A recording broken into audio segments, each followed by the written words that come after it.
Hello guys, कैसे हैं। आशा करता हूँ कि आप सभी स्वस्थ होंगे, तंदुरुस्त होंगे।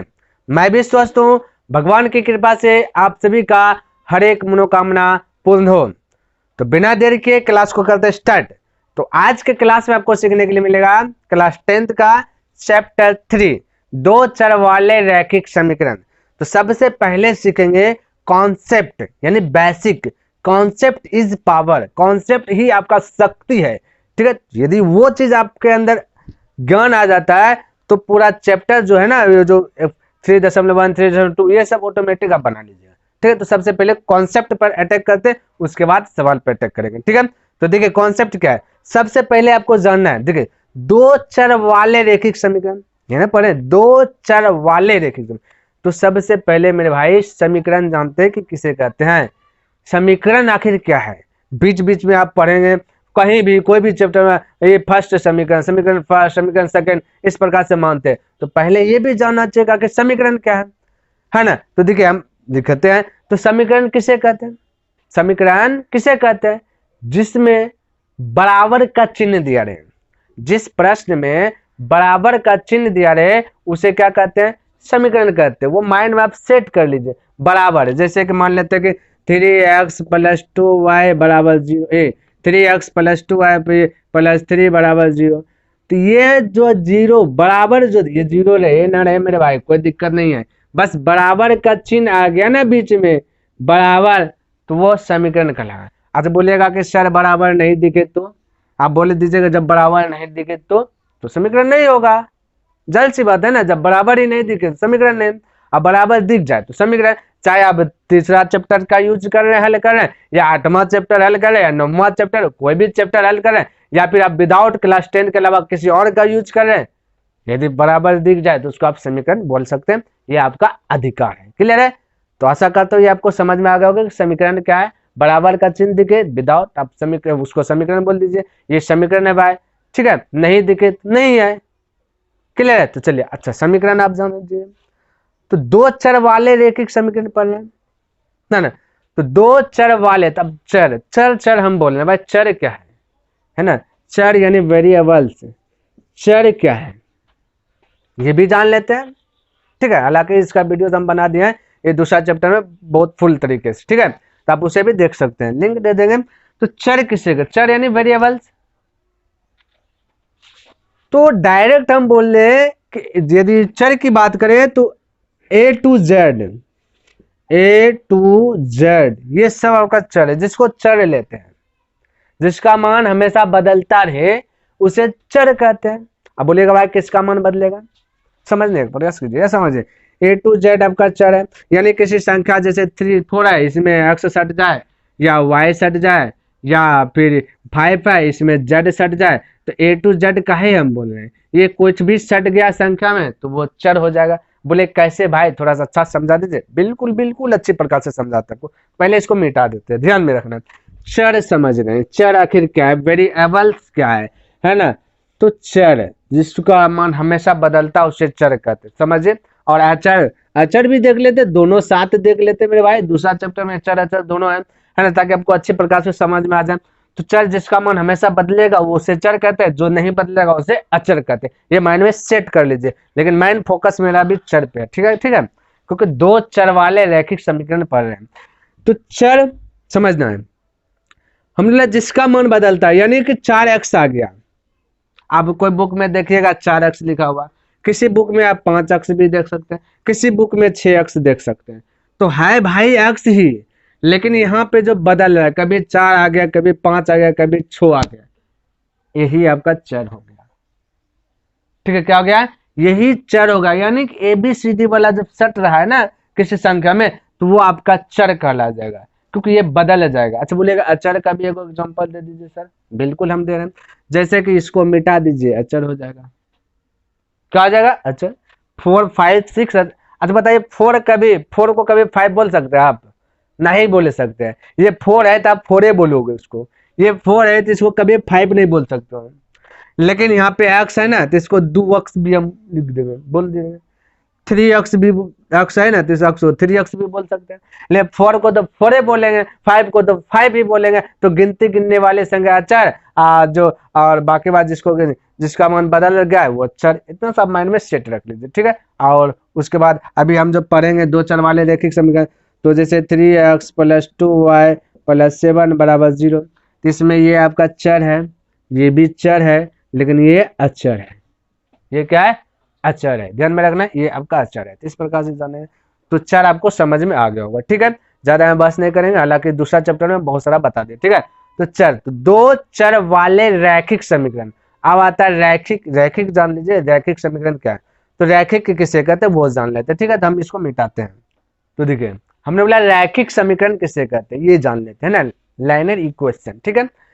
तो रैखिक समीकरण मेरे भाई जिसे ग्राफ पर दिखा सकते हैं, जैसे हम ग्राफ पे दिखा दिए कोई समीकरण है मेरे पास, उसको ग्राफ पर प्रदर्शित कर दिए, वो रैखिक समीकरण हो गया। बोले ग्राफ कैसे भाई, तो आप लोग देखिए, ग्राफ भी देखा होगा। देखिए हम ग्राफ का हालांकि थोड़ा सा जो है कि हम आपको समझाने का प्रयास करता हूँ। इस प्रकार से ग्राफ जो है ना आपका जो मिल जाएगा, कॉपी जब दुकान में खरीदिएगा ना, तो इस प्रकार से आपका जो है ग्राफ मिलेगा। देखिए हम बना देते हैं, ठीक है। हमने क्या क्या ग्राफ बना लिया, ठीक है। यहाँ पे ग्राफ पर भी है, ये ग्राफ पेपर है पूरा। इसमें से आपको क्या कर बोला, रैखिक समीकरण जिसे हम ग्राफ पर दिखा, तो यहाँ पे एक रेखा आ गया, ये रेखा आ गया है ना, तो यही ये रैखिक समीकरण होगा। इसे ग्राफ पर दिखा, एक ही रेखा नहीं, दो भी रेखा हो सकता है। तो ये आपका क्या, ये जो रेखा है ना, इसे ग्राफ पे दिखा दे ना, तो यही आपका रैखिक समीकरण। ये जो ग्राफ पे दिखा रहा है ये रैखिक समीकरण है। खाली ऐसे साधारण में दिखा देंगे तो रैखिक समीकरण नहीं कहलाएगा। ये भी बात आप ध्यान में, साधारण में खाली ऐसे दिखा दिए तो ये रैखिक समीकरण नहीं कहलाएगा, ठीक है। रेखा भलो कहलाएगा, लेकिन रैखिक समीकरण नहीं कहलाएगा। आशा करता हूँ ये भी समझ में आ गया होगा, ठीक है। तो इसको मिटाते हैं और फिर अगला देखते हैं क्या करता है। अब आपने सीखा क्या, दो चर वाले चर सीख लिया, समीकरण सीख लिया, रैखिक सीख लिया, ठीक है। अब इसका पहचान सीख लेते हैं, उसके बाद आगे चर्चा करेंगे। तो इसका पहचान क्या है, यानी पहचान, ठीक है। पहचान इसका जान लेते क्या है मेरे भाई, पहचान। आप लोग कभी कुछ ना कुछ पहचान होगा, आप लोग भी प्रूफ देते हैं कुछ ना कुछ, हम फलना का बेटा है, फलना बाबू का ये है, चिल्ला बाबू का है ना। तो उसी प्रकार से इसका भी पहचान होता है कुछ। तो ध्यान से देखना, हम पहचान लिखा देते हैं, आपको इसी को फॉलो करके रखना है। यानी रहेगा ax + by + c = 0। अब ए के स्थान पे कुछ भी आ सकता है, बी के स्थान पे कुछ भी आ सकता है, सी के स्थान पे कुछ भी आ सकता है, लेकिन एक्स वाई तो एक्स वाई है ना। तो ये यहाँ पे आएगा और बाकी बात बराबर 0। तो ये समीकरण रैखिक समीकरण का आपका पहचान है। जैसे एग्जांपल के तौर पर देखा, हम बोल सकते हैं ए का स्थान पे 6, बाकी बात एक्स + बी का स्थान पे हम बोल सकते हैं, चलिए बोल सकते हैं 3, ये वाई तो वाई लिख दे, + सी का स्थान पे मान लेते हैं 8, और ये जूम कर रहे हैं ना, = 0। ये आपका क्या है, ये आपका समीकरण है, तो पहचान है। अच्छा ऐसे भी हो सकता है कि ये हम बोले 6x, ये प्लस तो प्लस लिख दे, -2y भी हो सकता है। तो इसको इस प्रकार से ब्रैकेट से दिखा देंगे, प्लस ये भी माइनस, माइनस यहाँ पे मान लेते हैं 7 रह सकता है = 0, ऐसे भी हो सकता है। तो यदि हल करेंगे तो बोलेगा 6x + -2y और + -7 = 0। तो ये भी आपका क्या है, रैखिक समीकरण ही है। क्लियर, तो ये आप पहचान है, आपको इसको नोट कर लेना चाहिए, ठीक है।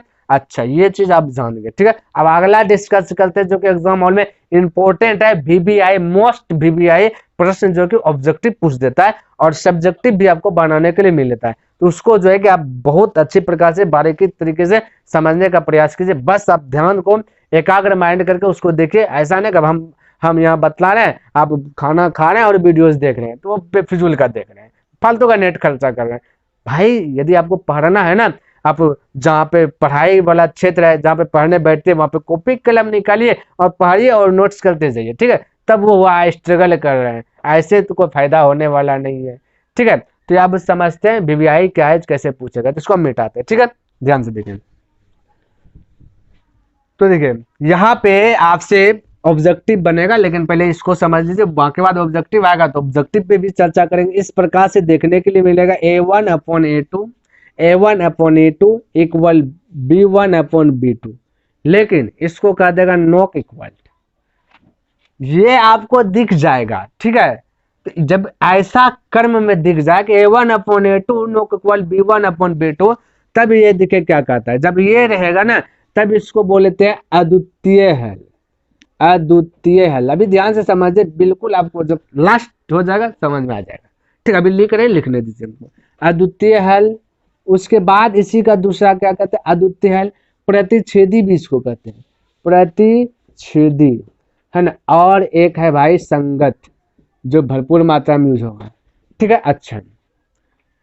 A1/A2 नॉट इक्वल B1/B2 जब जब दिख जाए, कोई सवाल दिखेगा मेरे भाई, ये नहीं दिखेगा आपका, दिख जाएगा A/2, फिर दिख जाएगा 3/5, ये दोनों बराबर नहीं है, ऐसा आ जाएगा। कोई सवाल को हल कर रहे ऐसा टर्म आ गया, तो उस टर्म में आपका ऑप्शन में दिख जाएगा अद्वितीय हल, या प्रतिच्छेदी दिख जाए, या फिर संगत दिख जाए, कोई एगो दिख जाएगा। तो आपको अटैक कर देना भाई, जब सवाल हल कीजिएगा तो ये वाला कंडीशन आएगा तो बोल सकते हैं अद्वितीय हल है, प्रतिच्छेदी है, संगत है, ये आप बता सकते हैं बिंदास होकर। अच्छा, या क्यों इसका नाम दिया ये भी जान लेते हैं, ग्राफ के थ्रू देख लेते हैं। इस प्रकार से प्रतिच्छेदी का मतलब मेरे भाई, जब ग्राफ पे बनाइएगा तो जैसे एक डायग्राम ऐसे चल जाएगा, एक लकीर ऐसे चल जाएगा, यहाँ पे प्रतिच्छेद कर दिया, क्या कर दिया, प्रतिच्छेद कर दिया, इसको काट दिया, तो इसीलिए इसको हम बोले प्रतिच्छेदी है। क्या बोल दिए, प्रतिच्छेदी है। तो इस प्रकार से आप फिगर में भी रफ में कर सकते हैं। ये जब काट देता है किसी को तो वो बोलता है प्रतिच्छेदी। अब आप भी ग्राफ जब बनाइएगा तो उसको काट देगा तो बोल दीजिए प्रतिच्छेदी है, अद्वितीय हल है और संगत है। देखिए मेरे भाई, संग में ही मिला हुआ है, क्या है, मिला हुआ है, तो संग में है। अब सवाल में ऐसे बना लीजिएगा, तो आपको दोनों नेत्र से बता दीजिए दिए कि ग्राफ में भी ऐसा दिख जाएगा, प्रतिच्छेदी बोल दीजिएगा, द्वितीय हल बोल दीजिएगा, संगत बोल दीजिएगा। अब विदाउट ग्राफ में जब सवाल हल कीजिएगा, एक भी घर बराबर नहीं दिखे तो आप डायरेक्ट बोले सकते ये वाला चीज। क्लियर, तो आशा करता हूँ ये आपको अच्छी प्रकार से लर्न अब हो गया होगा। यदि अभी भी डाउट है तो कमेंट में लिख दीजिए, उसको फिर से बता देंगे, है ना। तो चलिए, अब तो ये वाला देखिए कंडीशन, ये वन कंडीशन। सेकेंड कंडीशन देखिए क्या कहता है, तो सेकेंड बताने के लिए इसको मिटाना पड़ेगा, तो हम इसको मिटाते हैं। ठीक है,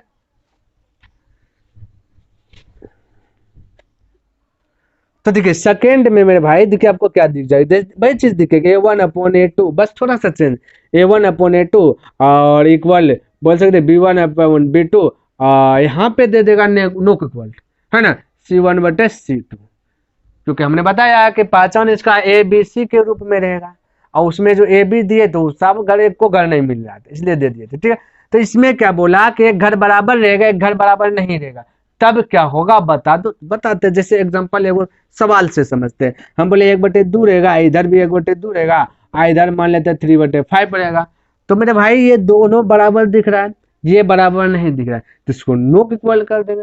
अब ऐसा दिखेगा कब, कोई सवाल दिया, अब 2-4 स्टेप बढ़ के नीचे आए तो आपको ये वाला टर्म दिख जाए कि 2 घर बराबर, एक घर बराबर नहीं, उस कंडीशन में उसका नाम क्या क्या होगा ये आपको जानना है ना, क्या क्या इसको बोल सकते हैं। तो जब ऐसा टर्म में रहे तो देखिए इसको क्या क्या बोल सकते हैं। तो सबसे पहले बोला कि कोई हल नहीं होगा, कोई हल नहीं होगा, ठीक है, नहीं होगा।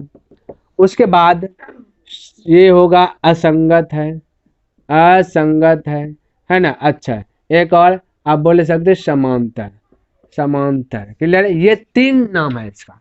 कब, जब ऐसा टर्म में दिखे तो उसको 3 प्रकार से बोल सकते हैं, उसका 3 नाम हो जाता है। एक कोई हल नहीं होगा, एक असंगत है, संग में नहीं रहेगा, असंग फर्क फर्क ही चलेगा, और एक समांतर यानी कि रेल डाल का जो पटरी देखे ना जिसपे गाड़ी चलती है वो वाला।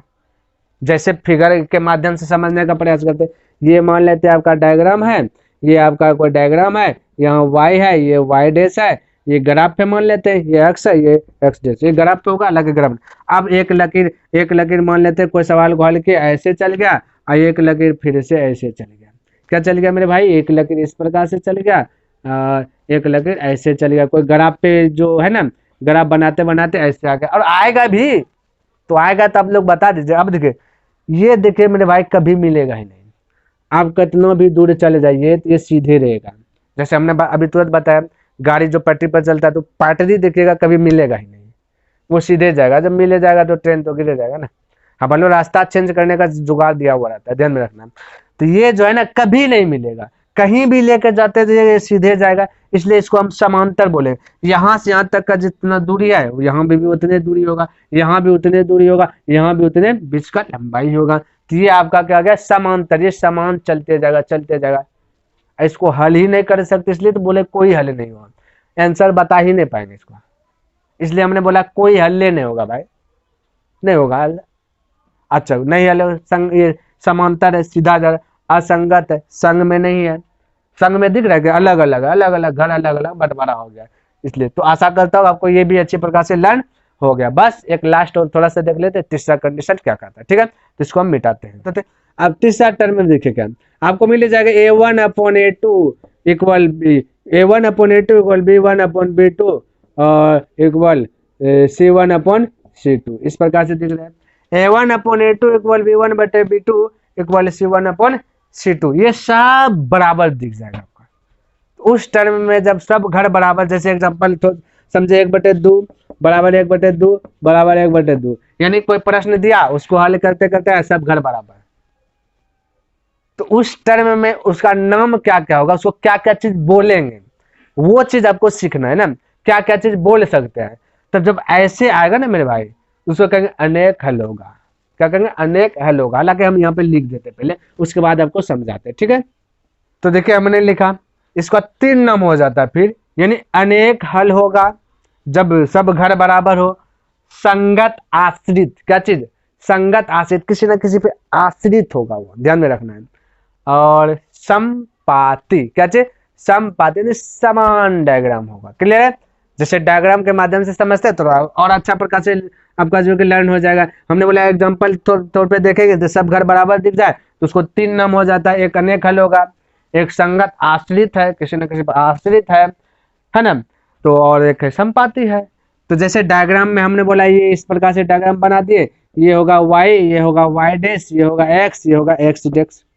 क्लियर।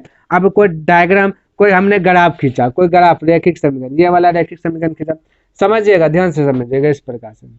अब मेरे भाई, अब जब एक लकीर खींचा गया, क्लियर, अब क्या क्या कोई सवाल हल कर रहे हैं और ऐसा डायग्राम बना, इसी पे एक लकीर और खींचा गया, इसी पे एक लकीर और खींचा गया। अब बताइए, ये दो लकीर जो कि एक ही डायग्राम में खींचा गया, एक लकीर और एक्स्ट्रा खींचा गया, तो ये जो है ना बहुत सारा हल होगा, ये बहुत सारा इसमें बिंदु बनेगा, ढेरी ढेरी ढेरी ढेरी, बहुत अनंत अनंत हल है। तो यहाँ पे ये क्या लिखे, अनेक हल होगा, क्योंकि कोई ग्राफ बना और एक ही लकीर पे दो लकीर आ गया, तो जब दो लकीर आ गया तो बताइए इसका कितना हल हो सकता है, बताइए, इसी पे दो लकीर आ गया, है ना। तो ये अनंत यानी अनेक हल होगा, ढेरी हल होगा, पता नहीं है मुझे। और संगत आश्रित है, किसी ना किसी रेखा पे आश्रित हो गया, एक रेखा और आकर के, जैसे एक रेखा पहले से था, फिर दूसरा डायग्राम बनाने लगे, फिर ये इसी पर से होकर चार करके गुजर गया, तो मोटा हो गया। हम बोले संगत आश्रित यानी किसी न किसी आश्रित हो गया। फिर है संपाती, क्या है, समान है, उसी को बोलते हैं संपाती। तो आशा करता हूँ ये भी अच्छे प्रकार से आपको लर्न हो गया होगा। क्लियर है, तो आप इसको उतारिए। एक लास्ट फॉर्मूला है, इसको भी जान लेते हैं, उसके बाद आप जो है कि क्लास चालू कर देंगे, बाकी बाद आते रहेगा सवाल में, उस प्रकार से हम बनाते रहेंगे, ठीक है। तो ये वज्र गुणनखंड का फॉर्मूला, कौन, वज्र गुणनखंड का फॉर्मूला है, ये जान लेते हैं, ठीक है। तो ध्यान में रखना, हमने लिखा है x बटे BC माइनस BC, आपको याद है, इस प्रकार से लिख देना है, BC minus BC CA minus CA, y बटे CA माइनस CA और 1 बटे AB माइनस AB, इस प्रकार से लिख देना। अब करना क्या है, आपको गिनती गिनना है, 1 2, 2 के बाद खत्म, 2 के बाद 1 2, अब नीचे उतर जाए उल्टा, 2 1, यहाँ भी 1 2 2 1, फिर से 1 2, इसमें 1 2 और 2 1, ये फॉर्मूला बन गया। आपको बस याद रखना BC minus BC CA minus CA और AB माइनस AB, बाकी 1 2 2 1 1 2 2 1 1 2 2 1 कर दीजिएगा, आपका फॉर्मूला ऑटोमेटिक बन जाएगा। अच्छा, इसको और थोड़ा सा जो इजी बनाने के लिए ऐसे भी होता है, जैसे हम बोले डायरेक्ट x बराबर लिखना है, तो x बराबर ये क्या है, B1 C2 minus B2 C1 बटे एक वाला जो है नीचे में रख देना है, यानी क्या A1 B2 minus A2 B1, ये वाला। अच्छा, y बराबर फॉर्मूला बनेगा तो वैसे बनेगा, ये y में क्या है, ये लिख दीजिएगा ऊपर में, यानी कि C1 A2 minus C2 A1, बाकी बाद ये चीज यहाँ पे लिख देना, A1 B2 minus A2 B1, इस प्रकार से जो कि आप लिख दीजिएगा, आपका वज्र गुणनखंड का फॉर्मूला बन जाएगा, ठीक है।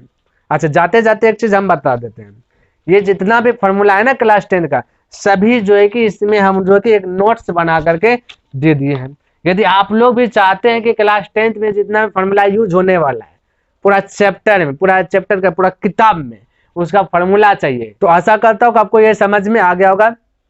यदि समझ में आया तो लाइक कर दे और नहीं आया तो डिसलाइक कर दे, आपका वोट देने का अधिकार है। क्लियर है? तो यदि सब्सक्राइब नहीं किए तो सब्सक्राइब कर दे, क्योंकि ऐसे ऐसे वीडियो आपको इस चैनल पर देखने के लिए मिलेगा। तो नेक्स्ट दिन मिलते हैं, तब तक के लिए धन्यवाद। जय हिंद, जय भारत।